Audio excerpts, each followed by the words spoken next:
Hay palabras que no lastiman, nos quiebran por dentro. Quiebran de una manera que no tiene arreglo, ¿sabes? Lo descubrí un domingo por la tarde. Me lo dijeron así, con todas las letras, en la mesa, durante la cena. Eres un estorbo para esta familia. La frase no vino en un grito, no, que quizás hubiera dolido menos. Llegó en voz baja, cortante, como el ruido de un cristal que se agrieta lentamente. Fue mi nuera, Regina, quien lo dijo, pero no me miraba a mí. Sus ojos estaban clavados en mi hijo Claudio, que seguía allí con la cabeza gacha, removiendo el arroz en el plato como si buscara una salida en aquel fondo de porcelana. En ese instante, el sabor de la comida desapareció. El calor de la casa se esfumó. Solo quedó el frío de aquellas palabras y el silencio de mi hijo, un silencio que gritaba más fuerte que cualquier ofensa, confirmando cada sílaba. Fue el golpe de gracia. Aquella noche, en mi cuartito del fondo de la casa, entendí que uno tiene un límite. Uno soporta el dolor del cuerpo, la nostalgia de quien ya se fue, la dificultad del dinero que no alcanza. Pero la humillación silenciosa, venida de quien uno ama, esa no deberíamos aceptarla. Y allí, en la oscuridad, escuchando el zumbido de la nevera que parecía burlarse de mi soledad, tomé una decisión. No fue con rabia ni con odio, fue con una claridad que no sentía desde hacía mucho tiempo. Una claridad triste, pero firme. Una decisión radical. Escucha esta historia hasta el final. Suscríbete al canal para seguir mi desahogo y dime, ¿qué harías tú en mi lugar?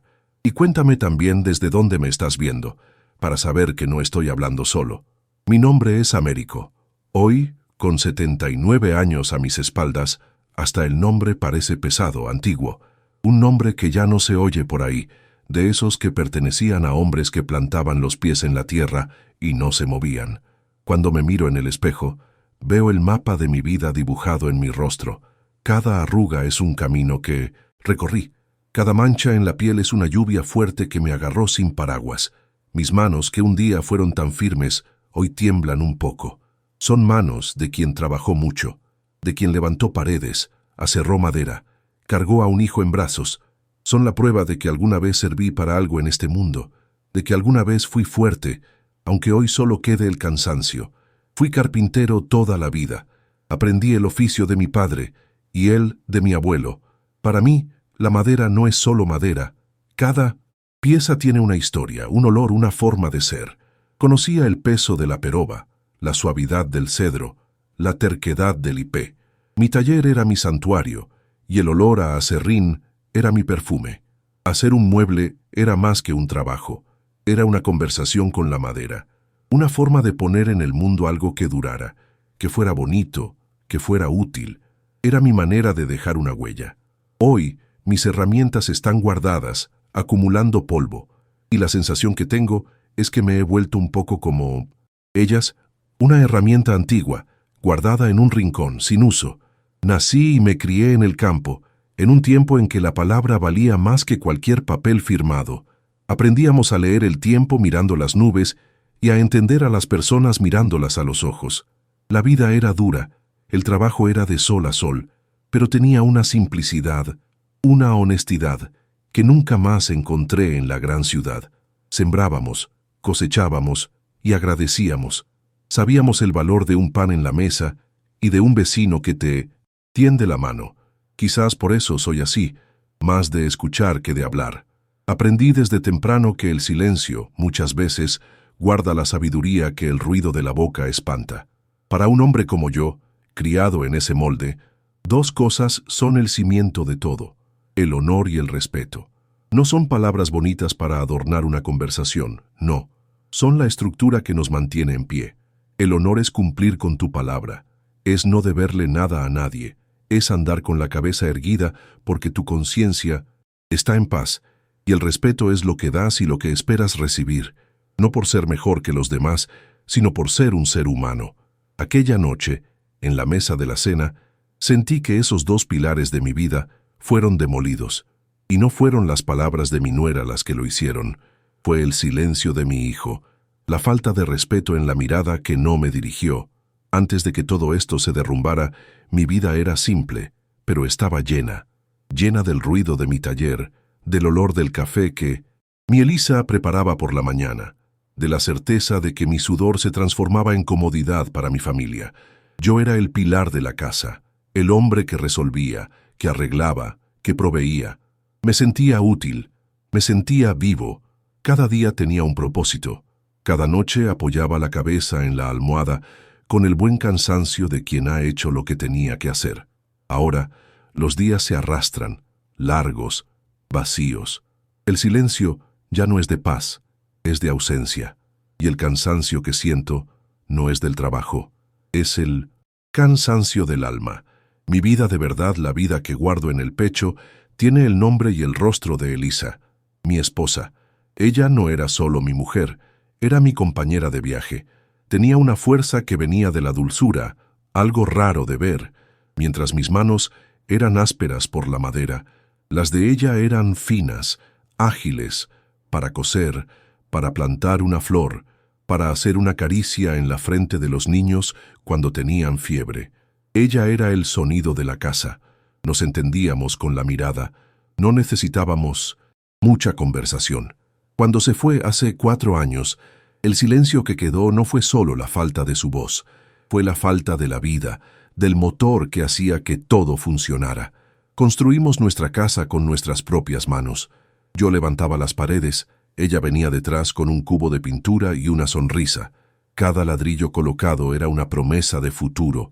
Recuerdo haber hecho la ventana de la cocina más grande, de manera que ella pudiera mirar al patio mientras lavaba los platos, para ver los rosales que tanto amaba. La casa no era solo un techo, era nuestro nido, nuestro orgullo. Tenía su olor en cada rincón, el olor a bizcocho de harina de maíz al atardecer, a lavanda en las sábanas. Irme de allí fue como arrancarme un pedazo de mí, dejar atrás el fantasma de la felicidad. En el patio planté un árbol de mango el día que Claudio nació. Vi aquel árbol crecer junto a mis hijos. Era bajo su sombra donde hacíamos picnics, donde yo colgaba un columpio de neumático para ellos. Marta, mi hija, siempre tenía las rodillas raspadas de tanto trepar por las ramas. Claudio era más tranquilo, se quedaba allí, mirándome trabajar en el taller con sus ojos grandes y curiosos. Los recuerdos más dulces de mi vida tienen el sabor de aquellos mangos, dulces, melosos, y el sonido de sus risas mezclándose con el canto de los pájaros. Hoy, Marta vive lejos, en otro estado. Las llamadas son rápidas, llenas de la prisa de la vida moderna. Mi taller estaba en el fondo del terreno. Era mi refugio, mi reino. Allí dentro todo tenía sentido. El olor del aserrín, el orden de mis herramientas colgadas en la pared, cada una en su lugar, cada una con su función. Era allí donde me sentía más yo mismo. Llegué a enseñarle los primeros trucos a Claudio, cómo sujetar un serrucho, cómo sentir la veta de la madera. Incluso se le daba bien, pero luego la vida lo fue llevando por otros caminos, a la oficina, al ordenador. Y aquella conexión, aquella complicidad del oficio, se perdió en el tiempo, como el polvo de madera que se lleva el viento. Desde que Elisa partió, la soledad se convirtió en una compañera constante. La radio, que siempre estaba encendida con la música de viola que nos gustaba escuchar, enmudeció. Ya no tenía con quién compartir la música. La primera vez que preparé café y serví una sola taza, la mía, fue una de las cosas más difíciles. El sabor parecía más amargo, más débil. La casa, antes llena de risas y conversaciones, se volvió demasiado grande, hueca. Me encontraba caminando de una habitación a otra, hablando con las paredes, con las fotografías en los portarretratos. Era el comienzo del fin de mi utilidad en aquel lugar. La salud comenzó a flaquear, un mareo por aquí, un dolor por allá. Cosas de la edad, decía el médico. Fue entonces cuando decidieron por mí que sería mejor que me fuera a vivir con Claudio. Por mi propio bien, dijeron. No discutí. Para un hombre viejo, que ya no tiene la misma fuerza, la voluntad de los otros a menudo se impone como el destino. Empacar mis cosas en aquella casa que yo construí, cerrar la puerta sabiendo que no volvería a vivir allí, fue como firmar mi propio certificado de inutilidad. Entregué la llave, y junto con ella, entregué mi independencia, mi historia. En la casa de mi hijo me dieron una habitación pequeña, un anexo en el fondo.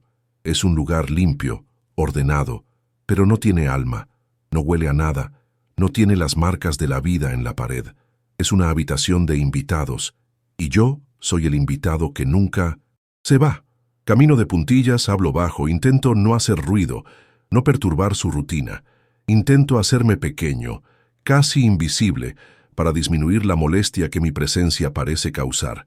No compartimos una casa, solo compartimos la misma dirección. Es diferente. La dinámica allí dentro es una tensión que se puede cortar con un cuchillo. Regina, mi nuera, vive en un suspiro constante. No grita, no ofende directamente. Su crueldad es sutil. Está en el suspiro fuerte cuando va a la farmacia a comprar mis medicinas. Está en la forma en que arrastra los muebles haciendo ruido cuando estoy tratando de descansar. Se pone en el lugar de mártir, de quien hace un sacrificio enorme por tenerme allí. Y yo, que nunca quise ser una carga para nadie, me siento como una piedra en el zapato de todo el mundo. Lo que más me duele, sin embargo, es Claudio, mi hijo, el niño al que le enseñé a andar en bicicleta, al que llevé sobre mis hombros. Él, para no pelear con su mujer, eligió el camino de la omisión. Llega del trabajo y se entierra frente al televisor o en la pantalla del móvil. Nuestras conversaciones son cortas, sobre el tiempo, sobre el fútbol. Ya no me mira a los ojos. Veo que siente culpa, pero el miedo a enfrentarse a Regina es mayor. Y ese amor cobarde suyo, esa ausencia presente, me hiere más que cualquier palabra dura. Es en este ambiente donde nos sentábamos a cenar cada noche. Un silencio pesado, roto solo por el ruido de los cubiertos. Yo, Regina con el ceño fruncido, y Claudio huyendo de mi mirada. La comida bajaba a duras penas, sin sabor. Era un ritual de incomodidad. Comía rápido, daba las gracias y me retiraba a mi habitación, a mi exilio particular. La casa era suya, el dinero era suyo, la familia era suya, y yo era solo una pieza sobrante, un mueble viejo que ya no combinaba con la decoración de sus vidas.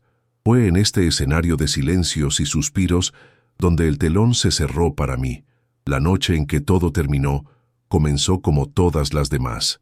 Era un jueves, un día sin color, sin nada especial. Estábamos los tres en la mesa, en ese silencio que ya era nuestra costumbre. Frente a mí, un plato de comida que apenas veía. La luz de la cocina parecía más débil, más amarillenta de lo normal. El aire ya estaba cargado antes de que se dijera cualquier palabra, una de esas nubes de tormenta que uno sabe que va a descargar, solo que no sabe cuándo. Masticaba lentamente, tratando de no hacer ruido, tratando de ocupar el menor espacio posible en el mundo. Era mi rutina: comer, agradecer y desaparecer. Fue Regina quien empezó. No me miró, claro. Nunca lo hacía. Suspiró, ese suspiro largo, ensayado, y habló al aire, pero la dirección era clara. Fui a la farmacia hoy. Las cosas de tu padre subieron de nuevo. Es un disparate el precio de estas medicinas. Dijo el valor, cada céntimo, como si estuviera leyendo una sentencia. No era una información. Era una cuenta que me estaba echando en cara. Sentí que mi rostro ardía, pero no levanté la cabeza. Seguí mirando mi plato, a un grano de frijol que parecía mirarme fijamente. Me encogí en la silla, deseando desaparecer. Mi mirada, por un segundo, se desvió hacia Claudio. Una búsqueda de auxilio, de una pizca de decencia. Quizás diría, Regina, por favor, o papá, no te preocupes por eso, cualquier cosa. Pero no llegó nada. Él seguía allí, con la cabeza gacha, aplastando la patata en el plato con una fuerza innecesaria. Destruía la comida para no tener que enfrentar la situación. Tenedor arañando el plato era el único sonido. Y en ese ruido escuché su respuesta. Estaba eligiendo activamente no defenderme, estaba de su lado. Y entonces, en el vacío dejado por su cobardía, ella encontró el espacio que necesitaba. Mirando fijamente a su marido, con una voz que mezclaba cansancio y veneno, soltó la frase que lo cambiaría todo. Sinceramente, Claudio, a veces parece que tu padre es un estorbo para esta familia. No gritó. Lo dijo con la calma de quien está constatando un hecho obvio, como quien dice que está lloviendo afuera. Y fue esa calma, esa certeza en su voz, lo que transformó la ofensa en una verdad absoluta. La palabra quedó flotando en el aire, pesada, sucia, estorbo. En ese segundo, el tiempo se detuvo. El zumbido de la nevera sonó como el ruido de una sierra eléctrica dentro de mi cabeza. Sentí que la sangre huía de mi rostro, mis manos se helaron. No fue realmente una sorpresa, ¿sabes? Era como si ya lo esperara. La palabra estorbo era solo el nombre que le dieron al sentimiento que ya veía en las miradas, en los suspiros, en las puertas que se cerraban cuando me acercaba. No fue el descubrimiento lo que dolió, fue la confirmación, la palabra dicha en voz alta, sin vergüenza, sin pudor. Era mi sentencia, finalmente leída en voz alta para que todos la oyeran. Y una vez más, el silencio de mi hijo, el silencio que era un arma de doble filo. Por un lado, me cortaba a mí, por el otro, cortaba la última esperanza que tenía en él. Podía sentir el peso de la mirada de Regina sobre él, esperando una reacción, y mi propia mirada interna, implorando una. Y él no se movió. Continuó allí, rehén de su propia paz, de su propia comodidad, y entendí que su silencio no era debilidad, era consentimiento. Era una firma al final de la frase de ella. Él estaba de acuerdo. Mi hijo estaba de acuerdo en que yo era un estorbo. La comida en mi boca se convirtió en una bola de arena. Perdió el sabor, la textura. Se volvió una ofensa para mi estómago. Intenté tragar, pero el nudo en mi garganta no me dejó. Era como si mi propio cuerpo se negara a aceptar alimento venido de esa mesa, de esa casa. Con la mano temblorosa, pero con un cuidado que yo mismo no entendí en el momento, puse el tenedor y el cuchillo al lado del plato, sin hacer ruido. Fue un gesto pequeño, casi invisible, pero para mí fue el punto final. Allí dejé de comer. Allí me di por vencido. Por un instante, como un relámpago, la imagen de Elisa vino a mi mente.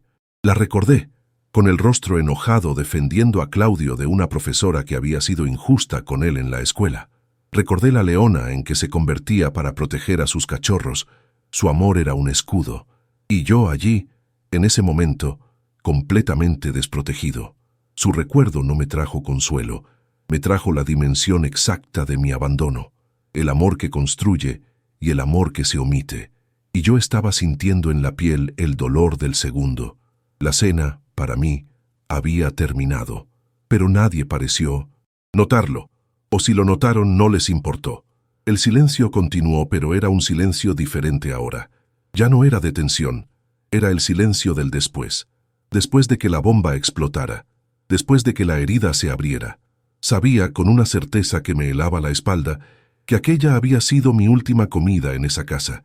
Ya no pertenecería a esa mesa. Mi lugar allí, que ya era pequeño, acababa de desaparecer para siempre. Me levanté de la mesa. Mis huesos parecieron más pesados. Cada articulación crujió en una protesta silenciosa. Ellos no levantaron la mirada. Regina continuó con los ojos fijos en la televisión apagada, y Claudio en su plato ahora vacío. Mi voz salió firme, más firme de lo que esperaba. Con permiso, gracias por la cena. Fue una formalidad casi ridícula, un gesto de educación en medio de un campo de batalla. Caminé hasta mi cuarto sin mirar atrás. Cada paso era un esfuerzo para no cojear, para no demostrar la herida que se abría dentro de mí. Cerré la puerta de mi anexo despacio, sin hacer ruido como siempre. Me senté al borde de la cama y me quedé en la oscuridad por un tiempo que no puedo medir. No lloré. Las lágrimas parecían haberse secado por dentro, dando lugar a una especie de desierto. La rabia tampoco vino. Lo que sentía era una claridad fría, una lucidez dolorosa. Entendí que yo no estaba decidiendo nada. La decisión ya había sido tomada por ellos, noche tras noche, silencio tras silencio. Aquella frase fue solo la lectura de la sentencia. Yo ya no era de ese lugar, ya no era padre ni abuelo. Allí, en ese cuarto, solo era un viejo, un extraño, un estorbo. Y un estorbo no pelea, no discute, simplemente se le retira.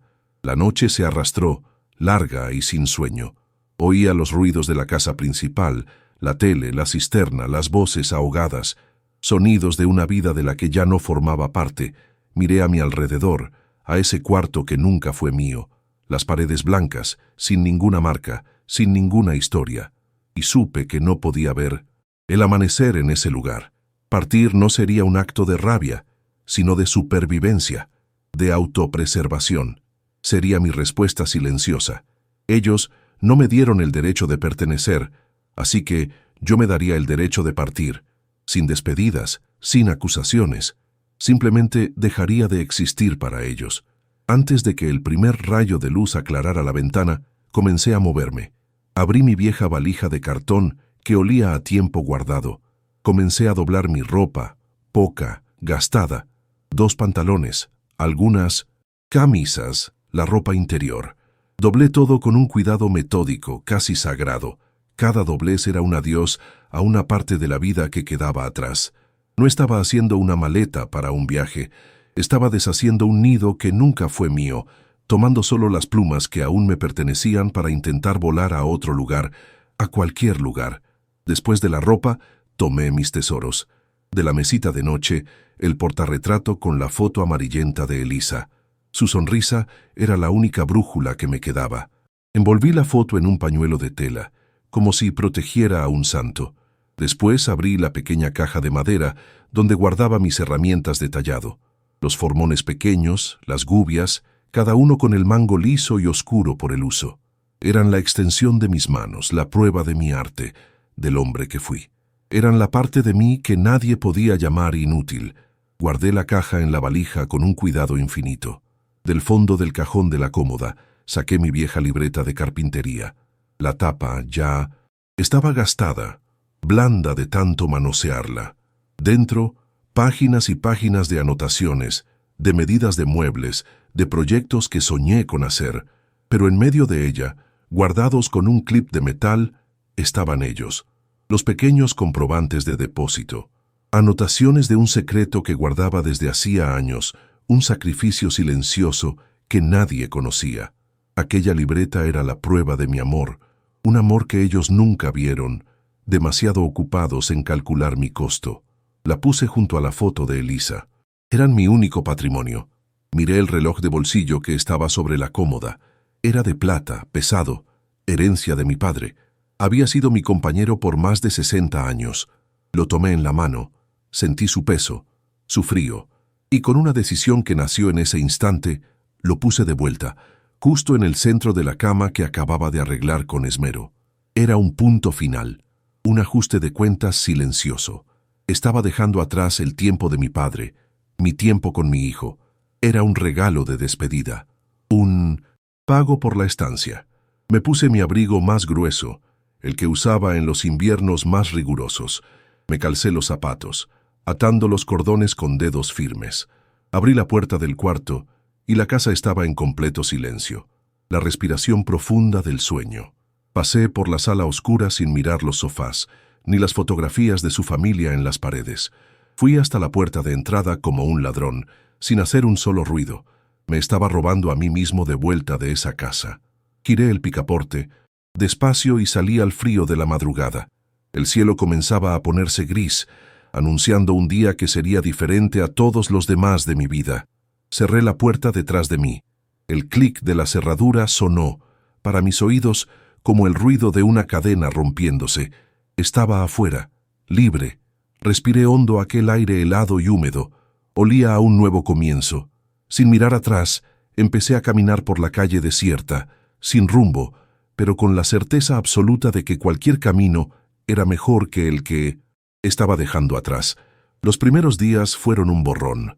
Caminé por las calles de la ciudad como un fantasma, sin un destino fijo. El dinero que tenía en el bolsillo era poco, solo el de mi magra jubilación. Encontré un cuartito para alquilar en una pensión, en un barrio obrero, un lugar simple, lleno de gente como yo. La soledad, al principio, era una bestia que me roía por dentro. La diferencia es que ahora, el silencio era una elección mía. Era el silencio de la paz, no el de la humillación. Y eso, por sí solo, ya era un alivio. Me dormía con el sonido de los trenes pasando a lo lejos, un sonido de movimiento, de vida que continuaba. El cuarto era pequeño, casi un pasillo, una cama estrecha, una ventana que daba a una pared de ladrillos y un clavo en la pared para colgar la ropa. Pero era mío, mi castillo de una sola habitación. Podía dejar la puerta abierta, podía escuchar mi radio de pilas a bajo volumen, tocando las viejas canciones que le gustaban a Elisa. Poco a poco, me fui acostumbrando a los sonidos del barrio, los niños jugando a la pelota en la calle, el ladrido de los perros, la conversación en voz alta de las vecinas en la ventana. Era un ruido de vida de verdad, sin lujos, sin apariencias. Era una vida que no pedía permiso para existir. Mis pies, por la costumbre de toda una vida, me llevaron al único lugar que parecía tener alguna permanencia, la vieja iglesia de la plaza. Una parroquia antigua, con la pintura descascarada y los vitrales polvorientos. No, entraba a rezar, no al principio. Mi fe andaba un poco debilitada. Solo me sentaba en un banco de afuera y me quedaba allí, viendo el movimiento, sintiendo el sol débil de la mañana. Aquel lugar, con sus heridas y su historia, me traía una paz extraña. Era un lugar que, al igual que yo, ya había visto días mejores, pero seguía en pie, firme. Un día, el cura me vio allí, un joven, llamado Miguel, con una mirada atenta.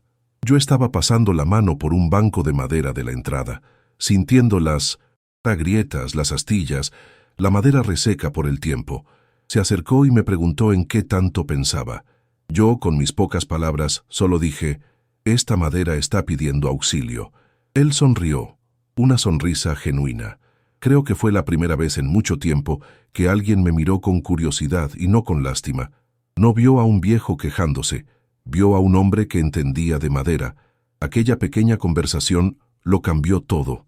El padre Miguel me contó de las dificultades de la parroquia, de la cantidad de cosas que necesitaban reparación, y entonces me hizo la propuesta. Me preguntó si no quería intentar arreglar los bancos de la iglesia.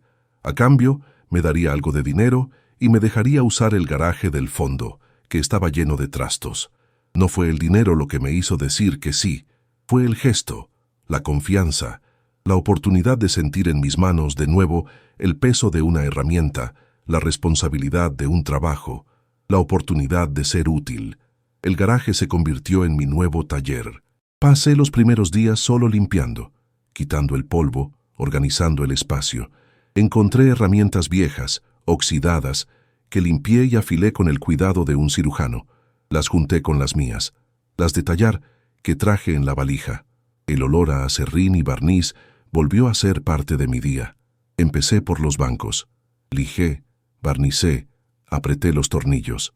Cada pieza restaurada era como si estuviera arreglando un pedazo de mí mismo.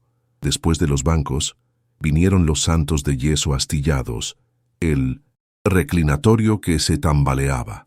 Le estaba devolviendo la dignidad a la casa de Dios, y en el proceso, reencontrando la mía. Mi trabajo silencioso empezó a hacer ruido. Las señoras que venían a rezar todos los días notaron la diferencia. «Padre, qué milagro, los bancos están nuevos», decían. Y la noticia se extendió por el barrio. Allá en la iglesia hay un viejito, don Américo, que tiene manos de oro. La gente empezó a buscarme. Traían una mecedora de la abuela, un juguete de madera del 1900, hijo, una puerta de armario que no cerraba. Cada cosita que arreglaba era una nueva conexión, un nuevo lazo de confianza con esa gente. Ya no era un anónimo, era don Américo. Fue el padre Miguel quien tuvo la idea. Conocía a unos chicos del barrio, muchachos sin rumbo que vivían en la calle cerca de los problemas. Me preguntó si no aceptaría enseñarles un poco de mi oficio. Al principio me negué. Yo era un hombre acostumbrado al silencio, al trabajo solitario. Pero entonces trajo a los chicos para que me vieran trabajar. Vi en sus ojos la misma falta de propósito que yo sentía. Vi la misma necesidad de encontrar un lugar en el mundo. Y cedí. Comencé a enseñar. No con palabras, que nunca fueron mi fuerte, sino con el ejemplo. Les mostré cómo sujetar una lija, cómo respetar el tiempo de la madera, cómo tener paciencia. Les mostré que de sus manos, que muchos juzgaban que solo servían para hacer lo incorrecto, podían hacer algo bello, algo útil, algo fuerte. Viendo la concentración en el rostro de aquellos jóvenes, viendo su orgullo con la primera pieza bien acabada, sentí una alegría que no sentía desde que mis hijos eran pequeños. Ya no era un estorbo al que cuidaban, era un maestro cuidando del futuro. Pasaron meses, quizás unos 6, tal vez más. Ya no contaba el tiempo por el calendario, sino por los trabajos que terminaba. Una tarde, estaba en mi taller, el garaje de la iglesia, lijando el pie de una santa que se había roto en la procesión. La luz del sol entraba en franjas por la puerta abierta, llena de polvo de madera que danzaba en el aire. Estaba concentrado, en mi mundo, pero uno siente cuando lo observan. Levanté la cabeza y él estaba allí, parado en la entrada, mitad en la luz, mitad en la sombra. Mi hijo, Claudio. Estaba más delgado, el rostro demacrado, la barba sin hacer. La ropa le quedaba ancha. Parecía un hombre que había sido vaciado por dentro. El ruido de la lija se detuvo, y el silencio que quedó entre nosotros era más pesado que cualquier madera. No dije nada, solo lo miré fijamente, con la lija en la mano. El olor a barniz y a serrín en el aire parecía una barrera entre nosotros. Dio un paso hacia adentro, vacilante, como quien pisa un terreno que no sabe si es firme. Su voz salió débil, un hilo. «¿Papá?» No era una llamada, era una pregunta, una súplica. No respondí con palabras, solo asentí con la cabeza una vez, despacio. Un gesto que lo decía todo y no decía nada. Decía que sí, era yo, y que estaba escuchando. Él comenzó a hablar, las palabras tropezando unas con otras. Dijo que me buscó por todas partes, que fue a nuestra antigua casa, que le preguntó a mi hija Marta. Contó que mi partida dejó un agujero en la casa, un silencio que acusaba. Habló de la culpa, una culpa que según él lo carcomía día y noche. Dijo que cada vez que se sentaba a cenar, veía mi lugar vacío en la mesa y la comida no le pasaba. Miraba mis herramientas, los bancos restaurados, la vida que yo había construido allí sin él, y la vergüenza parecía aumentar. La confesión continuó cada vez más dolorosa. La culpa, dijo, lo había envenenado todo. Su relación con Regina no resistió. El peso de lo que hicieron, de mi desaparición, creó un abismo entre los dos. La casa se convirtió en un lugar de acusación mutua, de tristeza. Terminaron separándose, y como si no bastara, su cabeza, llena de remordimiento, ya no lograba concentrarse en el trabajo. Cometió errores, no cumplió con los plazos, y finalmente perdió el empleo. No me contaba aquello para pedir ayuda o dinero. Lo contaba como quien lee la lista de las consecuencias de un error terrible. Fue entonces cuando dejó de caminar de un lado a otro y me miró a los ojos. Por primera vez en años, me miró a los ojos y vi la verdad de su dolor. «Papá, fui un cobarde», dijo, y se le quebró la voz. Lo que Regina dijo fue cruel, pero mi cobardía, mi silencio, eso fue peor. Esa fue mi traición. No actué como un hijo, no actué como un hombre, y no vine aquí a pedir dinero, ni un lugar donde quedarme. Vine a saber si algún día podrás perdonarme. La palabra perdón quedó allí, suspendida en el aire polvoriento. Escuché todo, de pie, sin moverme. Mis manos, blancas de polvo de madera, estaban quietas a los lados de mi cuerpo. Miraba a ese hombre, mi hijo, y no sentía rabia. No sentía placer al verlo sufrir. Lo que sentía era una tristeza inmensa, una tristeza por los dos, por él, que se había perdido a sí mismo, y por mí, que necesité perderlo a él para reencontrarme. Veía en él al niño asustado al que un día le enseñé a atarse los zapatos, y al hombre que, por miedo, desató el lazo más importante que tenía en la vida. El silencio volvió, pero ahora era diferente. Era un silencio de espera. Claudio se quedó allí, con los hombros caídos, aguardando mi sentencia. Miré a mi alrededor, a mi taller, mi pequeño mundo de nuevos comienzos. Mi mirada se posó en un banquito bajo, de madera oscura, una de las primeras piezas que restauré. Con la barbilla señalé el banquito. Mi voz salió tranquila, un poco ronca por la falta de uso. «Siéntate», fue todo lo que dije. Una única palabra. No era un perdón, no era una bienvenida, era solo una tregua, una invitación para que descansara el peso del cuerpo, ya que el del alma Aún no sabía si podía ayudar a cargarlo.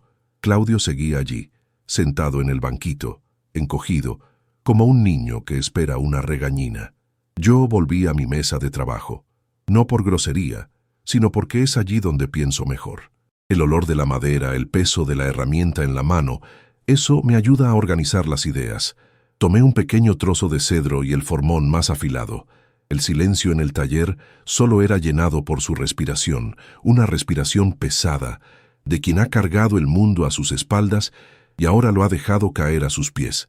Yo miraba la madera, pero veía la vida entera. La palabra que él usó, perdón, resonaba en mi cabeza. ¿Qué palabra tan difícil? ¿Qué significa perdonar? Es decir, ¿está todo bien? Cuando no lo está, ¿es borrar de la memoria la imagen de un hijo que se calla mientras su padre es humillado? Eso sé que es imposible. La cicatriz de esa noche siempre estará aquí, en mi alma. Perdonar, tal vez, sea solo dejar de permitir que la herida duela tanto. Pero para eso, es necesario entender si el arrepentimiento del otro es verdadero o si es solo la desesperación de quien lo ha perdido todo y no tiene a dónde correr. Miré a mi alrededor, a mi pequeño taller, a mi vida reconstruida. El sol de la tarde entrando por la ventana, la paz de saber que nadie me humillará en la próxima comida. Conquisté esta tranquilidad con el paso más difícil que he dado en mi vida. Y ahora, mi hijo aparece, trayendo con él el caos que él mismo creó. Abrirle la puerta significa abrir la puerta al problema, al dolor, a la responsabilidad que creí haber dejado atrás. El amor de un padre nos obliga a arriesgar el poco de cielo que nos queda para socorrer a quien está en el infierno. Miré la herramienta en mi mano, un formón. Sirve para dar forma, para crear, para construir algo hermoso a partir de un trozo bruto de madera. Pero también es una hoja afilada. Sirve para cortar, para separar lo que ya no sirve, para hacer una hendidura limpia y definitiva. Y yo me sentía exactamente así, sosteniendo una elección. Podría usar mi experiencia para ayudarlo a reconstruirse, a convertirse en un hombre de nuevo. O podría hacer el corte final, protegiendo la paz que conquisté con tanto esfuerzo. Construir un puente o reforzar el muro. Mi mente viajó a mi cuartito en la pensión, al cajón donde guardo mi libreta. Esa vieja libreta, con las cuentas, los dibujos y los comprobantes de depósito. Ese dinero que junté toda la vida, quitándomelo de mi propia boca, para asegurar el futuro de mis nietos, sus hijos. Él estaba allí, frente a mí, destrozado, sin tener cómo mantenerse, y no tenía idea de que yo guardaba un secreto que podría ser la solución a sus problemas. Pero, ¿darle ese dinero sería una ayuda o solo otra forma de tapar el sol con un dedo? El conflicto dentro de mí era inmenso. ¿Quién soy ahora? ¿Sigo siendo el padre, cuya función es el sacrificio incondicional? ¿O el tiempo y el dolor me han dado el derecho a ser simplemente Américo? Un hombre de casi 80 años que merece el derecho de terminar sus días con dignidad, sin ser el soporte para las caídas de los demás. Ayudarlo sería lo correcto como padre, pero protegerme sería lo correcto como hombre. Y, por primera vez en la vida, esas dos cosas parecían caminos completamente diferentes. Claudio no decía nada, solo esperaba. Dejé el formón delicadamente sobre la mesa de trabajo. Fui a un rincón del taller donde tengo un pequeño hervidor eléctrico. Lo llené de agua y lo encendí. El ruido de la resistencia calentando el agua fue el único sonido que rompió el silencio. Fue un gesto automático, casi instintivo. Durante toda mi vida, ante un problema, una visita, una conversación difícil, preparábamos un café. No era una respuesta, era una pausa, una forma de decir, calma, vamos a respirar hondo antes de decidir el próximo paso. Mientras el agua se calentaba, pensaba que el verdadero valor de una persona no está en lo que tiene o en cuán útil es para los demás. Quizás el valor reside en la dignidad que logra mantener, incluso cuando todo se derrumba. La verdadera familia tal vez no sea solo la de sangre, sino aquella donde tu espíritu encuentra respeto y refugio. Hice una elección radical por mí mismo aquella noche en que me fui, y ahora el destino me traía otra. ¿Esta historia también tuvo sentido para ti? Cuéntame. Tomé el polvo, el colador de tela, El olor a café comenzó a esparcirse por el taller, un olor a hogar, a nuevo comienzo. Miré mis manos, que sabían cómo reparar madera rota, pero ¿y un hombre roto? ¿Y un lazo familiar roto? No sabía si tenía la herramienta adecuada para eso. La elección no era simplemente entre perdonar o no. Se trataba del tipo de vida que quería tener en el poco tiempo que me queda. Sostuve la jarra de café, lista para servir, y la pregunta quedó en el aire, junto con el vapor. ¿Habrías perdonado? ¿Habrías abierto la puerta de nuevo?